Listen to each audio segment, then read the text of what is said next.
chronique du jour. Ahmed Touré au micro. Bonjour à tous. Les condoléances expriment la compassion. La compassion, du latin cum patior, je souffre avec, et d'une expression grecque qui signifie sympathie, est une vertu par laquelle un individu est porté à percevoir ou ressentir la souffrance d'autrui et poussé à y remédier. Les mots pitié et apitoiement sont devenus péjoratifs, mais signifient originellement compassion, tout comme miséricorde et son synonyme commisération. La compassion est une prédisposition à la perception et à la reconnaissance de la douleur d'autrui, entraînant une réaction de solidarité active ou seulement émotionnelle. Il s'agit donc d'une variante d'empathie axée sur la douleur.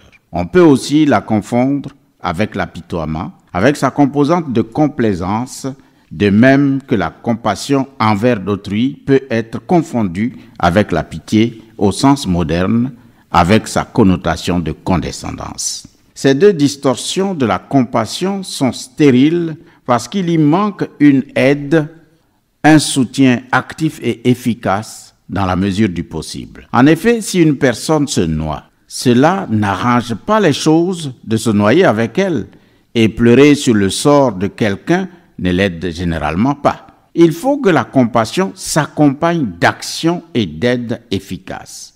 En tant que valeur, d'après les études de Jacqueline Bousquet du CNRS, en lien avec la Kabbale, seule la compassion peut racheter un karma.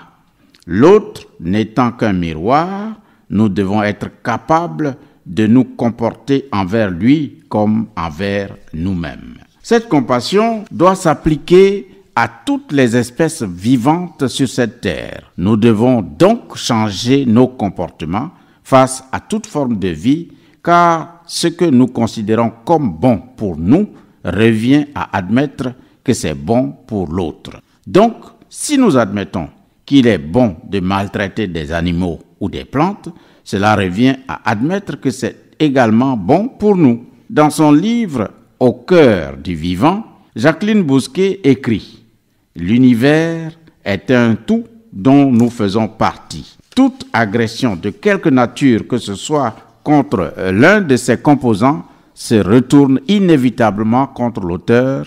En biologie, cela s'appelle le feedback ou choc en retour. La loi sur la non-assistance à personne en danger qui existe dans de nombreux pays constitue une forme laïque de compassion.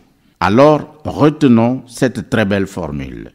Les condoléances ne ressuscitent pas le défunt, mais elles entretiennent la confiance entre ceux qui restent. La confiance est un sentiment de sécurité vis-à-vis de quelqu'un ou de quelque chose. Il s'agit d'un mot, du langage courant, plutôt que d'un concept scientifique rigoureusement défini. La confiance, nous en reparlerons un autre jour, si Dieu le veut. Ahmed Touré vous salue. Radio Côte d'Ivoire, Abidjan, 88.fm.